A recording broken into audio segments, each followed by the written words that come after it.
Так, всем привитос. В общем, сегодня у нас обзорчик еще одной клавиатурки от компании MCI.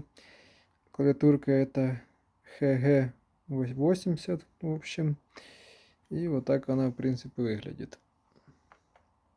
Что могу в плюсы добавить? То, что она, как всегда, в принципе, довольно добротная, сложенная. Железная пластинка очень красиво, в принципе, смотрится. Прикольный вот этот дисплейчик, который показывает нам информацию, подключены ли тут кнопки или нет, вот эти, да. Единственный минус, оно очень слишком слабо светится. Ну, с одной стороны, хоть глаза слишком не светит. В принципе, все равно видно, что там включено или выключено, да. Так, имеются вот тут боковые такие подсветочки у нас, да. Не только клавиши, а еще тут боковая. И прикольно еще сделано, что в самих торцах вот эти болтики, шестигранники, то есть они красиво смотрятся так тоже. Они какие-то там шурупы. Тут такая прикольная, в принципе, пластмасска красная.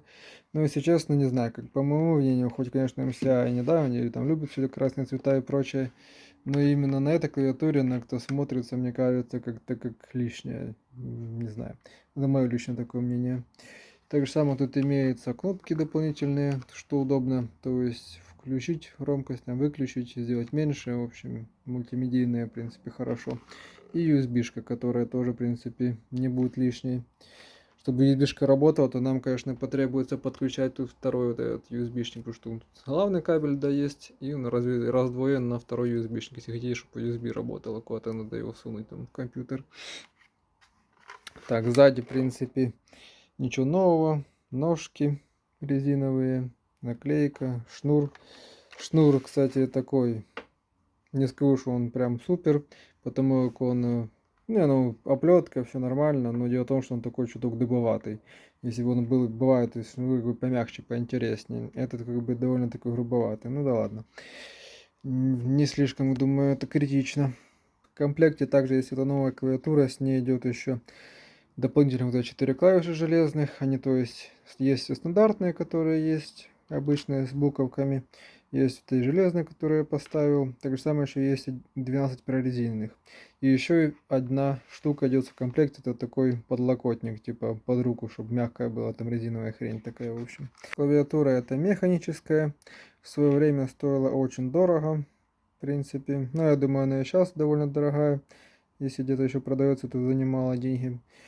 Но, в принципе, она частично стоит своих денег, потому как она довольно многофункциональная. Тут, кстати, какие еще поставлены микрики. В общем, Cherry MX Red тут стоят. Ну, еще бывает на этой клавиатуре серые, которые типа там Red это, в общем, 2 мм срабатывания, серые, по-моему, 1,5. Ну, в общем, и те типа быстро есть, все нормально. Клавиатура это, кстати, поддерживает много при нажимании, то есть если зажмете там много клавиш, то оно будет все срабатывать, то есть нормально, все, не будет там каких-то залипаний или прочего. Так, что тут интересное, кстати, внедрила MCI-ка в эту клавиатуру. В принципе, необычно то, что в других я, по крайней мере, такое не встречал, а здесь такое есть. Но эта фишка будет работать только в том случае, если у вас, допустим, материнка и видеокарта от компании MCI. То есть, чтобы это все работало, вам надо нажимать FN. Ну, тут FN служит как вот этот, в общем, значок нашего дракончика. Ну, тут он, кстати, подписан, он, да, с этой стороны FN.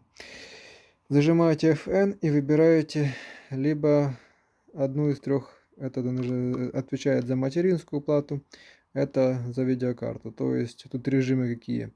Разгон, игровой и тихий. Так же самое тут, так же самое, разгон, игровой и тихий. И то есть вы даже можете, не выходя с игры, все это зажимать, и у вас будет все это работать. Ну вот это, в принципе, прикольная довольно штука. Чтобы не раньше ж такое было, как там заходишь в программу, выходишь там с игры или куда-то заходишь в программу, все это выставляешь, да. Ну, а тут, в принципе, так вроде бы на скорую все это сделано. Так что, в принципе, удобно. Какая же игровая клавиатура без подсветки? Здесь очень, в принципе, богатый выбор подсветки и разных режимов. Так что сейчас по них чуточку поговорим. Первое. Это стандартные, ну не стандартные, скажем, да, стандартные, которые по умолчанию. И они вот такие. Так, первый это вот такой. Давайте так выключу.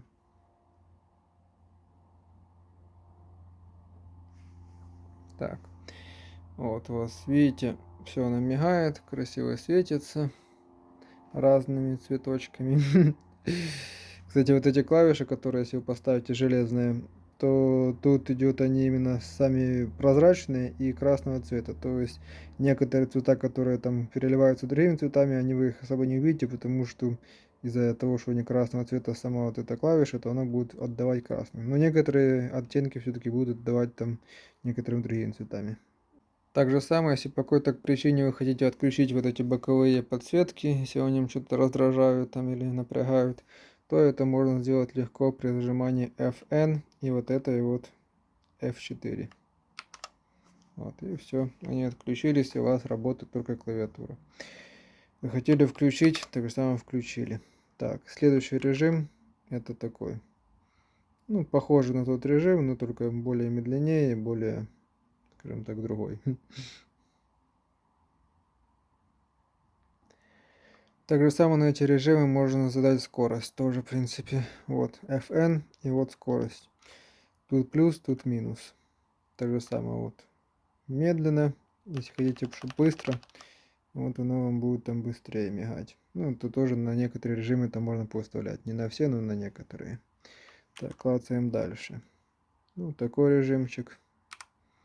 Да. То есть, такой, в принципе, неплохой, интересный. Так. Такой режимчик.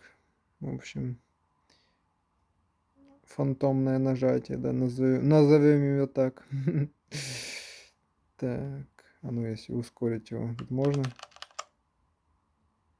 Это, наверное, может максимальная скорость. Так, потом типа такое что-то. Дождь на стекле.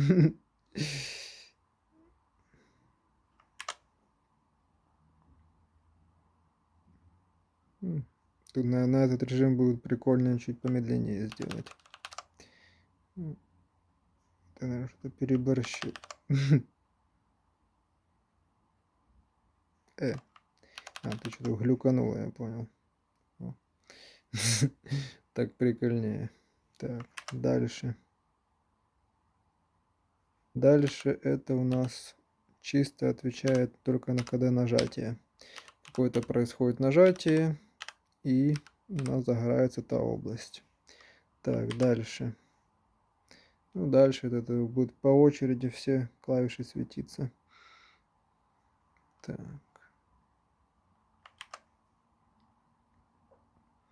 Потом такое еще.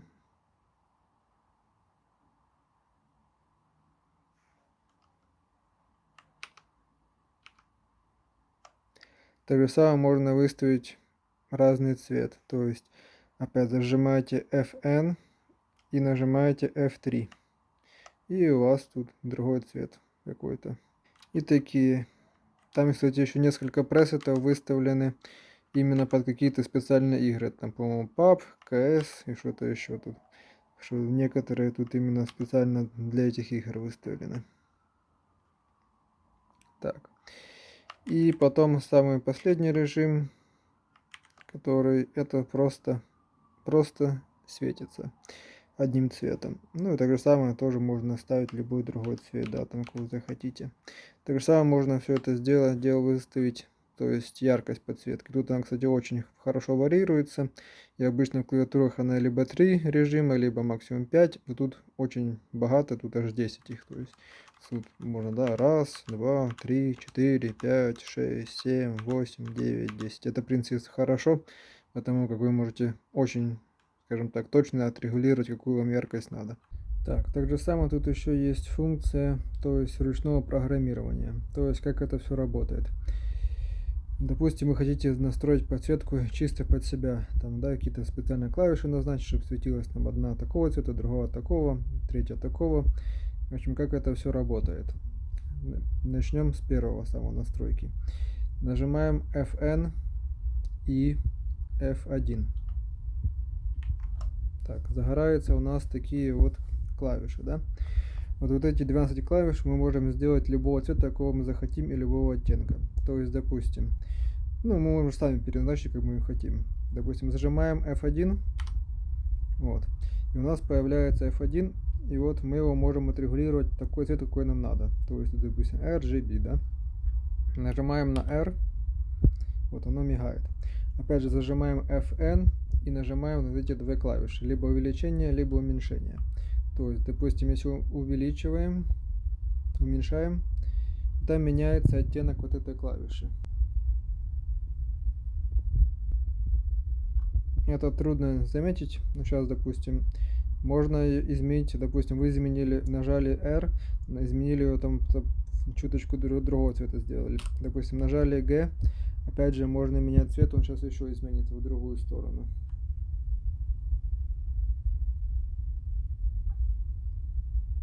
То есть, видите, цвет изменился. Так же самое нажали B, то есть опять же меняйте цвет.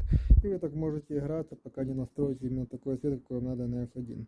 В общем, и так можно сделать с 12 цветами. То есть, когда вы все это дело закончили, то есть вам надо сохранить настройку, нажимаем опять же FN и Enter. И тут подтверждение. U это да, N это нет. То есть подтверждаем, сохраняем. Все. Наша клавиша сохранилась такого цвета, какого мы выставили. И все это клавиши можно назначить. Все, процедуру мы это в принципе сделали. Нам уже не надо, допустим, настраивать. Можем все отсюда выходить. Опять же нажимаем FN и F1. Все. В принципе, у нас уже мы настроили как нам надо. Это был подготовительный этап к такому, к настройке, которая нам надо, допустим, какой-то цвет настроить. Потому как следующий момент это делаем по-другому, именно как мы сделаем, чтобы выставить какой-то определенный цвет на определенную клавишу, в общем, как мы хотим, да. Заходим опять FN и нажимаем F2. Так, нажали. Теперь нажимаем опять FN. И видите, у нас высвечивается цвет, ну опять же те же самые цвета, которые мы выставляли. Мы выбираем любой, который нам нравится, да, или который мы хотим выставить. Допустим, синий выбираем. Выбрали синим, и теперь мы можем менять его тут. Это я ранее выставлял, тут был желтый какой-то цвет, да. Теперь мы можем сделать его фиолетовым, да. Ну, типа синего. Так же самое, одно нажатие он вырубается, одно нажатие он включается. И можем выставить там, допустим, на эту клавишу такой цвет, там, на эту клавишу. Выставили. Так же самое опять нажимаем FN, если хотим еще другие клавиши другого цвета сделать, нажимаем такой, белый, допустим, цвет, да. Те остаются клавиши, мы выставили сюда, да. И вот так все клацаем, клацаем, клацаем до того времени, пока мы не выберем именно все, что мы хотим повыставлять, да. Потом, чтобы это все сохранить, нам надо нажать FN и S кнопку. То есть нажимаем FN и S. Все, у нас эта настройка сохранена. То есть теперь у нас, видите, она сохранена и можете спокойно не пользоваться. Единственное, я еще смотрел другого блогера, и он говорил, что мы эту функцию можем выставить на какой-то из этих 5 профилей, потому что тут есть 5 профилей. То есть 1, 2, 3, 4, 5. Именно вот эту типа свою сохранялку можно выставить на один из 5 профилей. У меня что-то это дело не получилось. Я все делал то же самое, у меня не получилось. Возможно, там дело в том, что программу надо скачать другую и выставить это на компьютере, а потом, когда оно на компьютере может выставиться, может он вручную начнет выставляться. Хотя, по идее, нужно было вручную и так выставляться, но что-то у меня не получается, эта фишка не действует. У меня оно действует именно не тогда, когда вы какой-то профиль выбираете, один из 5, допустим, вы видите, тут один из 5 профилей у меня срабатывает, видно, которые автоматически были выставлены. О, а сейчас сработал. Тю.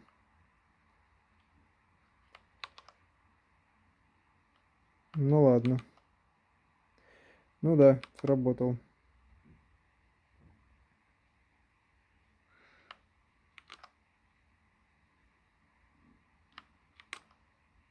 Ну, в общем, как-то сработал. Весело. Блин, я возился с этой хренью, да, на часа 2 не мог понять, как это сделать. А сейчас я, в принципе, делал все чуть по-другому, и у меня как-то получилось это сделать. Короче, трэш.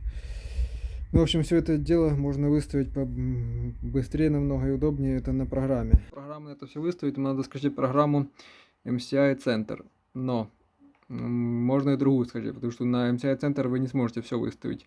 На MCI Center вы сможете выставить только несколько функций. Допустим, первая это Mystic Light, это именно что можете выставить, допустим, какой-то эффект, да, допустим, то же самое, что мы можем сделать на клавиатуре, вы можете сделать именно тут.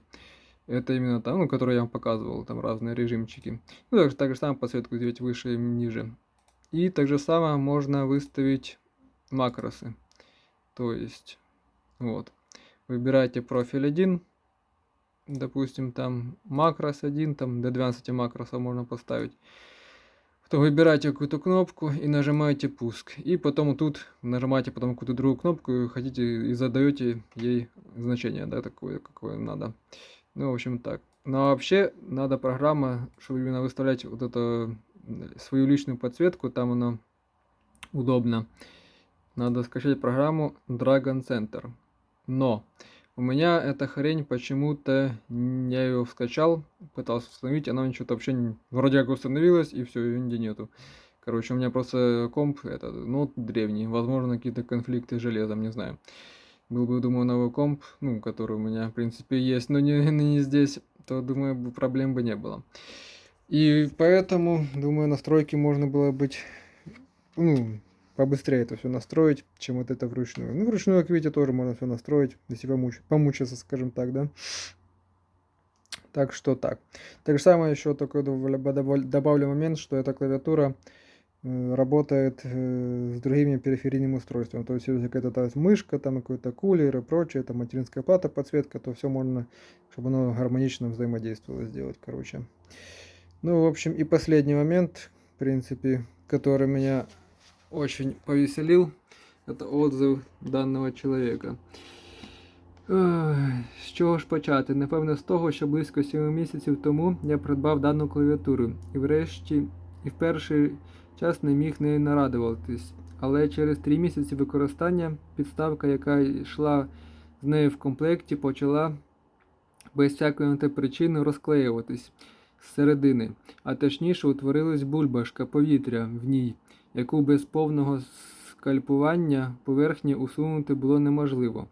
Благо розетка дозволила по гарантії обміняти товар на ідентичний. От приїхала така ж клавіатура і вгадайте що? Місяць і ця підставка розклеїлась знову. Найсмішніше те, що у тому ж самому місці. Висновок такий: клавіатура сама по собі супер, а от речі, які йдуть з нею, повний жах. Крім прорезинених кейкапів, вони суперові. А зараз я надіюся на друге гарантійне повернення і вірогідніше за все на заміну іншою клавіатурою. То есть, если вы не уловили, что я только что прочитал, возможно, у вас с первого раза не дошло, да? То есть, чувак купил клавиатуру, и его разозлило то, что вот эта подставка, которая шла, которую я вам показывал с клавиатурой, ну, в принципе, я сейчас покажу, вот так она выглядит, да? Если брать... Ну, в общем, такая подставка, да, под руку. Тут на фото, блин, ну вот, да, такая она. И эта подставка, в общем, я так понял, не очень хорошего качества, из-за того, что они добавили мало клея, она расклеивается, типа, через время. Но меня прикололо другое, что чувак хвалебно отзывается о клавиатуре, но меняет по гарантии клавиатуру из-за того, что ему подставка не угодила. Но мать твою, знаете, это выглядит так, как будто он покупал не клавиатуру с какими-то дополнительными вещами, подставка, а он покупал подставку с функцией клавиатуры, блин, ну ёпарас, это же, блин, вообще никакие ворота, потому что и в конце еще говорит, что ему клавиатура типа нравится, все супер, но скорее всего он будет ее менять, потому что из-за подставки, блядь, вы прикиньте, из-за подставки, потому что она ему не угодила, и она расклеивается, это, блядь, рукожоп ты, блин, хреновый, склей тут и подставку возьми, если тебе там слишком раздражает, ты пользуешься дальше клавиатурой, и не морочь людям голову, блин. Либо вообще другую какую-то вообще подставку возьми, блин, и вообще клавиатура, это вообще раньше, блин, ни про какие подставки, блин, и вообще никто не заикался и прочее, и сейчас дохера клавиатуры продаются без всяких подставок, блин. А ты купил клавиатуру, тебе дали подставку. Я, конечно, понимаю, что Производители, конечно, бьют все вот эти фишки, типа, о, мы же тебе там подставку дали, мы тебе там дали макросы туда-сюда, из этого цена повышается, все прочее. И, конечно, по логике вещей, вещи должны быть как бы хорошего качества, да, и как бы удовлетворять покупателя и не расклеиваться и прочее. Но все равно как бы это бред, как бы менять постоянно клавиатуру по гарантии и прочее, за то, что тебе подставка расклеивается. Я понимаю, это если хочешь мутиться там постоянно и хочешь что-то новое, блин, и новую себе клавиатуру получать, то да. Ну а так чисто по-людски, ну, блин, ты как-то, я считаю это неправильно, потому что если клава хорошая и прочее, да, менять из-за того, что, блядь, тебе все же там подкладка, блин, расклеилась, ну, блин, это камон. Главное, чтобы клавиатура, ты же всё-таки клавиатуру, блядь, купил, а не подставку, блин, говорю, как с функцией клавиатуры, блин. Поэтому пользуйся клавиатурой, ну, подставка, ну, есть, нету, блин. Это такое дело, что вообще не особо нужное, скажем так, тем более она еще отдельно идет, поэтому, ну, я не знаю, меня это, честно, как-то повеселило и чуток, может, даже подбомбило от такого, ну да ладно. Каждый человек, конечно, в меру своей распущенности, да, поступает, поэтому и то же самое, как люди приходят, да, в рестораны, там они там чуточку недосолено, чуточку пересолено, чуточку там горячее, чуточку холодно, они там уже начинают устраивать скандал. Это, наверное, один из этих, который надо, чтобы ему все плясали под его дудку и чтобы все было супер. Ну ладно, это, конечно, уже чуток левый начал тут морозить не по теме. Ну как, по теме, но не по той, что надо, скажем, тогда как взор это особо не относится. Ну, в общем, как-то так. В общем, а сам скажу вообще про клавиатурку, что, в принципе, она мне вполне понравилась. Плюс еще вот эта железная штучка, которая идет алюминиевая, из-за того, что она, ну, когда клавиши светятся, она прикольно так создает еще такое левое свечение, да, отблески, тоже так прикольно смотрится. На камеру слишком не передается, но так довольно прикольно. Кстати, блин, забыл добавить. Нажатие отличное, то есть у этих Cherry MX, то есть нажатие тихое, всяких вот этих дебильных щелчков, которые многие вообще механики поддерживают, поэтому она фактически как мембранка. Нажимаешь, все плавно, хорошее, не без лишнего шума. Ну, единственное, пробел, как всегда, у них всегда хромает чуток по шумности, чуть больше шумный, чем остальные клавиши. Ну, а так, в принципе, нормально. Ну, больше особо добавить нечего. В принципе, я считаю, добротная клавиатура механическая. Так что, если у вас есть желание, либо где-то там был в продаже, то, в принципе, можете покупать. Думаю, разочарованы вы не будете. Так что, кому понравилось, ставим лайки, кому не понравились, дизы, оставляем комментарии, подписываемся на канал, проявляем какую-то активность, так как я информацию до вас донес, ну и вы проявите какую-то минимальную благодарность. Вам это труда не составить. Все, давайте, покеда, до новых встреч.